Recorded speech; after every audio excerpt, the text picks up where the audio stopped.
السلام علیکم ورحمۃ اللہ وبرکاتہ۔ میں سوچ رہا ہوں کہ میں اس کے چارٹس تو پوسٹ کر دوں گا انشاءاللہ، باقی اگر کسی کو تفصیلی دراسہ چاہیے تو میں اس کی تصاویر بھی بعد میں پوسٹ کر دوں گا۔ یہ ٹاپک جو ہے، لیکن میں اس کو اورل اس لیے بیان کر رہا ہوں کیونکہ وہ ورنہ پھر بہت مشکل ہو جائے گا۔ یہ دراسہ ہے بلی کی کمائی کے حوالے سے۔ صحیح مسلم میں ایک حدیث آئی ہے، باقی اور بھی مختلف طریقے سے آئی ہے لیکن وہ بھی صحیح نہیں ہے، شاذ ہے صحیح مسلم میں جو روایت ہے۔ تو یہ دراسہ شروع ہوتا ہے الزیادۃ السنور شاذہ فی حدیث من الکلب، کہ کتے کی کمائی کے حوالے سے جو احادیث آئی ہیں ان میں سے کچھ احادیث میں یہ زیادت، یہ نقطۂ الفاظ کی زیادت بھی آ گئی ہے کہ سنور جو بلی کو بولتے ہیں الحر کو، کہ اس کی کمائی بھی رسول اللہ نے منع فرمایا۔ امام ترمذی کہتے ہیں 1279 حدیث کے تحت کہ ایک قوم نے اہل علم میں سے منع کیا ہے بلی کی کمائی کو، ورقص فی بعضهم، اور کچھ لوگوں نے اس کی اجازت دی۔ وہ قول احمد، یہاں سے ہمیں فقہی فائدہ مل گیا کہ اس کی اجازت ہے۔ وہ قول احمد، ویسا کہ اماموں کا قول ہے بہت بڑے، اس کا مطلب یہ حدیث شاذ ہے۔ ضعف حاضر العزیز بحاضر زیادہ مطلقاً، امام احمد نے تو اس حدیث کی زیادت کے ساتھ مطلقاً نفی کی ہے۔ والنسائی حاضر زیادہ، اور امام نسائی نے بھی زیادت کی نفی کی ہے۔ اور دارقطنی شویہ کلام علی عبادت، اور امام دارقطنی نے اس کے کچھ طریق کے اوپر کلام کیا، کچھ کو خالی چھوڑ دیا، اور جن کو خالی چھوڑا ان کا حال آپ کو پتہ چل جائے گا۔ اور ترمذی نے تو مطلقاً اس کی نفی کی ہے جیسا کہ پہلے بتایا گیا۔ اللہ حاضر الحدیث بھی ذکر سنور، امام ترمذی نے تعلیل کی ہے سنور کے ذکر کے ساتھ۔ ومن زماننا، اور ہمارے زمانے میں سے حسن بعض المتاخرین کا زبیر البانی نے اس کی تحسین کی ہے، وہ فی تصحیح کی ہے، وہ فی شواہد، اور شواہد میں شیخ شعیب الارنوط نے اس کو صحیح کیا، وقال فی ارواء الغلیل، لیکن امام البانی نے جب تمام متاخرین کا کلام، متقدمین کا کلام اکٹھا کیا تو انہوں نے بول دیا ارواء الغلیل میں کہ ضعیف ہے، انہی کی کتاب ہے۔ وعلل امامنا للعلل، اور اس کی تعلیل کی ہمارے امام نے جو ہمارے زمانے کے، جو کہ امام العلل ہیں، شیخ مصطفی العدوی، قال معلول، انہوں نے کہا کہ حدیث معلول ہے۔ وأيضا، وهذا موجود على قناتي على یوٹیوب۔ وأيضا قال أن بيع جائز، انہوں نے یہ بھی کہا کہ اس کی بیع یعنی اس کا بیچنا جو ہے جائز ہے، بین القوسین میں نے لکھا ہے بالقراء۔ ومنع بعض اہل العلم، اور کچھ اہل علم میں جیسے شیخ عثمان کلمی سے غالباً، پھر بھی چیک کر لیجیے گا آپ لوگ، انہوں نے منع کیا۔ وکرہ بھی ابو ہریرہ و جابر، اور ابو ہریرہ وغیرہ نے اس کو کراہیت کے ساتھ دیکھا ہے، لیکن یہ موقوفاً ان سے آئی ہیں، یعنی عالی سند میں موقوف ہمیں مصنف ابن ابی شیبہ میں ملتی ہیں، جو ناظری سند ہے اس کے اندر یہ حدیث مرفوع بن جاتی ہے۔ ولیکن مش قال حرام، لیکن انہوں نے اس کو حرام نہیں کہا۔ وہذا، تو یقیناً جواز ثابت ہو جاتا ہے۔ وہذا جاء باسناد ثابت فی مصنف ابن ابی شیبہ، اور یہ صحیح سند کے ساتھ مصنف ابن ابی شیبہ کے اندر آئے۔ یہ سند کیا ہے؟ وکی عن حماد بن سلمہ عن ابی زبیر وغیرہ، اس طرح کر کے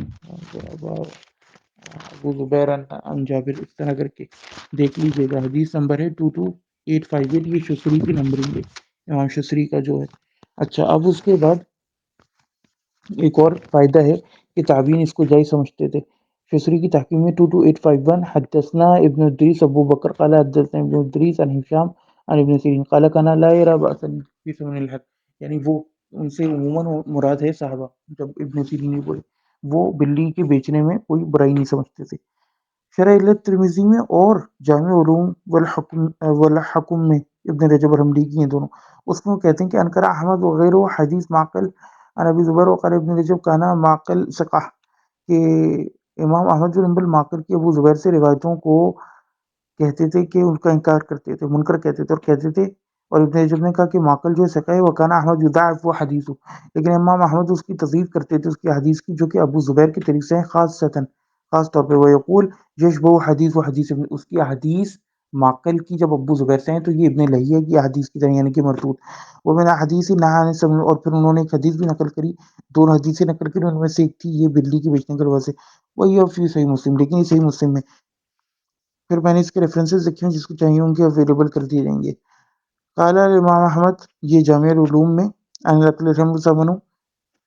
ما عالم فی شیء یثبت او یصح، کہ میں اس معاملے میں کوئی بھی چیز نہیں جانتا جو ثابت ہو اور صحیح ہو۔ وقال ایضا الحدیث فی مضطربہ، اور وہ کہتے ہیں کہ اس میں حدیث جتنی بھی مضطرب ہیں۔ اب یہاں سے آپ کو پتہ چل گیا امام ترمذی نے جو لکھا کہ احمد بن اسحاق سب اس میں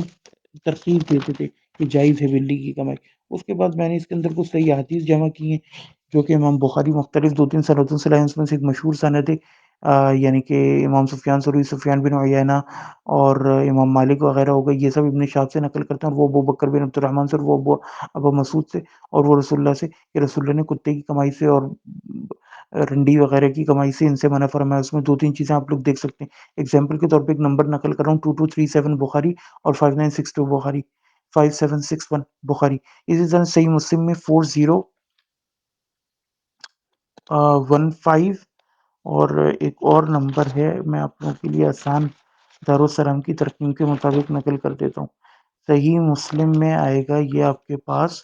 4010، اور اس کے آگے پیچھے کی آپ لوگ تمام احادیث دیکھ لیجیے تو آپ کو مل جائیں گی۔ اسی طرح مسلم میں بھی یہی سند ہے، یحییٰ بن یحییٰ سے لیتے ہیں اور وہ پھر امام مالک سے، اور آگے وہی سند چلتی ہے ابن شہاب سے، اور اس طرح قتیبہ بن سعید وغیرہ اللیث بن سعد سے۔ اسی طرح صحیح مسلم میں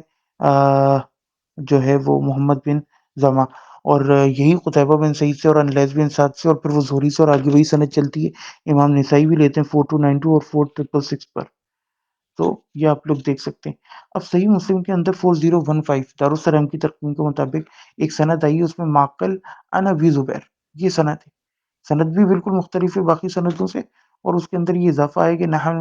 نبی صلی اللہ علیہ وسلم، یعنی سالت جابر ان ثمن الکلب والسنور، کہ میں نے جابر سے پوچھا، ابو زبیر کہتے ہیں کتے کی کمائی اور بلی کی کمائی سے، تو جابر نے کہا زجر نبی صلی اللہ علیہ وسلم، نبی کریم صلی اللہ علیہ وسلم نے اس سے منع فرمایا۔ زجرہ بالکل حرمت کے الفاظ نہیں ہیں، لیکن آپ لوگ سمجھ سکتے ہیں۔ وجاء مختصراً هذا الحديث فی مصنف عبد الرزاق، اور یہ حدیث مختصراً آئی مصنف عبد الرزاق میں، وراوی فی متکلم فی شدید، واشار الیہ امام ترمذی نفسه، امام ترمذی نے بھی اس کی طرف اشارہ کیا جو عبد الرزاق میں ایک راوی آیا ہے، جو، اور وہ اس کو خود بھی لائیں، یعنی اس کی سب سے اعلیٰ سند جو ہے وہ ہے عبد الرزاق ان عمر بن زید ان ابو زبیر، بیسیکلی وہ کہتے ہیں سمع، وہ وقال اخبرنی ابو زبیر انہ سمع جابر، تو یہاں تدلیس اور یہ ساری ایشوز بھی رفع ہو گئے عبد الرزاق میں جو ہمیں سند ملتی ہے 8749۔ اس کے بعد پھر عمر بن زید جو ہیں وہ بہت ہی زیادہ ضعیف راوی ہے، پھر اس کی تعلیم میں نے بیان کی، اس کو تمام علماء نے ضعیف کہا ہے، بہت سو نے کہا کہ اس کی مناکیر بالکل کوئی شے نہیں ہے، اور خاص طور پہ ابو زبیر اور محارب سے کوئی روایت کرے تو قابل قبول نہیں ہے۔ بخاری اس کو منکر کہتے تھے، ضعیف کہتے تھے، فی نظر کہتے تھے۔ ابو حاتم ینفرد بالمناکیر عن المشاہیر علی قلت روایتی عن حتی خرج بہا عن حد الاحتجاج بھی فیما لم یوافق ثقات، یعنی کہ وہ کہتے ہیں کہ اس کی روایتیں اتنی کم تھیں اور عجیب تھیں کہ وہ پھر نکل جاتی تھیں، خرجہ بہا یعنی احتجاج کے درجے سے نکل جاتی۔ تو امام ترمذی نے کہا کہ حدیث غریب، وہ عمر بن زید لا نعرف، یہ عجیب حدیث ہے اور ہم عمر بن زید کو نہیں جانتے، لا نعرف کبیر احد روا عنہ، کبیر احد روا عنہ غیر عبد الرزاق، عبد الرزاق کے علاوہ کسی اور بڑے نے ان سے حدیث روایت کی ہو۔ پھر باقی جتنے لوگ ہیں عبد الرزاق سے لیتے ہیں، امام احمد بن حنبل، یحییٰ بن معین، ابن ماجہ، حسین بن مہدی عن عبد الرزاق، اس طرح مسند ابی حمید عن عبد الرزاق، یحییٰ بن موسیٰ، امام ترمذی یحییٰ بن موسیٰ کے طریق سے لیتے ہیں عبد الرزاق سے، سند باقی آگے سے میں۔ اسی طرح ترمذی میں ایک اور روایت ہے، اس میں بہت سارے راوی ہیں، سب روایت کرتے ہیں الٹیمیٹلی عیسیٰ بن یونس سے، وہ عامر سے، اور وہ پھر ابو سفیان سے، اور وہ جابر سے، کہ رسول اللہ نے کلب کی کمائی اور سنور کی۔ اب یہ جو حدیث ہے اس کے نیچے امام ترمذی لکھتے ہیں کہ فی اسنادی اضطراب ولا یصحح فی سمن سنور، وقد روى حذر فی عن بعض اصحابہ، کہ یہ حدیث بھی مضطرب ہے اور اس میں اعمش کی اسٹوڈنٹس میں اختلاف ہوا، عن جابر واضطرب عن الاعمش فی روایت حاضر الحدیث۔ پھر وہ نیچے ایک اور سند نقل کرتے ہیں کہ ابن فضیل نے جب اعمش سے نقل کیا، یعنی جتنے لوگ ہیں ان سب نے عیسیٰ بن یونس سے نقل کیا، اور عیسیٰ بن یونس اعمش سے کر رہا ہے۔ اب عیسیٰ بن یونس نے تو حدیث کو مرفوع بنایا، لیکن فضیل جب احمد سے روایت کرتے ہیں تو وہ سند ہی پوری چینج کر دیتا ہے، عن ابی حازم عن ابی ہریرہ تک لے جاتے ہیں، یعنی صحابی بھی تھے۔ پھر یہ جب ہمارے پاس وکی کی طریق سے مصنف مسند ابی یعلا اور مصنف ابن ابی شیبہ میں آتی ہے، تو وکی عن الاعمش، وکی جب اعمش سے نقل کرتا ہے تو وہ ایک اور گیم کرتا ہے، وکی یہ کرتا ہے کہ وہ عیسیٰ بن یونس سے، وکی عیسیٰ بن یونس سے نقل کرتے ہوئے وہ اس کے اندر مزید کچھ الفاظ کا اضافہ کرتا ہے، وہ کہتا ہے کہ اعمش کہتے ہیں، قال اعمش، اعمش کیا کہتے ہیں، ارا ابا سفیان کے، میں یہ سمجھتا ہوں کہ ابو سفیان نے ذکر ہوا عن جابر، اس کو جابر سے روایت کیا، تو اس سے ہمارے سامنے اس حدیث کا اضطراب آ گیا کہ آمش کے 3 اسٹوڈنٹس ہیں، وکی ہے اور سوری عیسیٰ بن یونس سے، عیسیٰ بن یونس سے سب لوگ نقل کر رہے ہیں مرفوع حدیث۔ وکی ایک اسٹوڈنٹ ہے جو عیسیٰ بن یونس سے نقل کر رہے ہیں، لیکن وہ کچھ عجیب الفاظ داخل کرتا ہے کہ ابو سفیان نے پتنی سنی بھی تھی یا اس کو ذکر کی گئی، یعنی وہ عجیب سے، یعنی آمش ہی سمجھتے تھے، اور وکی ایک بڑا، وکی ابن الجرہ بڑا جو ہے وہ ثابت اثبت شاگردوں میں سے۔ دوسری بات یہ کہ فضیل جب آمش سے نقل کرتے ہیں تو سندی پوری بدل دیتے ہیں، الحمدللہ، اس کا کیا کریں۔ تو بہرحال معاملہ سارے ایسے ہیں۔ امام نسائی جب حجاج بن امام نسائی دو سنتوں دو جگہ لاتے ہیں، ایک ہی سنت بالآخر حجاج بن محمد عن حماد بن ابی سلمہ، تو وہاں مسئلہ یہ ہے عن ابی زبیر عن جابر کہ وہ خود ہی نیچے کہتے ہیں کہ روایت حجاج عن حماد لیس بصحیح، اور دوسری جگہ کہتے ہیں وہذا منکر، وہذا منکر، وہذا منکر، وہذا منکر۔ اسی طرح معقل عن ابی زبیر کی جو صحیح مسلم کی حدیث ہے اس کی مطابعت بھی ہمیں ملتی ہے، ہمیں مسند احمد میں اس کی مطابعت ملتی ہے ابن لہیہ سے، وہ ابی زبیر سے نقل کرتے ہیں، لیکن بات ہوئی ابن لہیہ عبداللہ بن ابی لہیہ انتہائی ضعیف راوی ہے۔ خیر بن نعیم ایک راوی ہیں، ان کے میں دارقطنی اور احمد میں ملتی ہے عطا بن جابر کی سند سے بھی، اور دارقطنی میں خیر بن نعیم عن ابی زبیر عن جابر، لیکن وہ وہی معاملات ہیں کہ آپ کو معلوم ہے امام احمد بن حنبل نے مطلقاً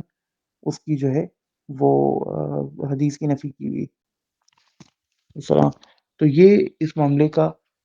جو ہے وہ کرکس ہے، اور خلاصہ یہ ہے کہ بیع السنور یعنی کہ بلی کی کمائی اس کو بیچنا خریدنا فہو جائز بالکراہہ، کراہیت کے ساتھ جائز ہے، کوئی ایسا مسئلہ نہیں۔ السلام علیکم ورحمۃ اللہ وبرکاتہ۔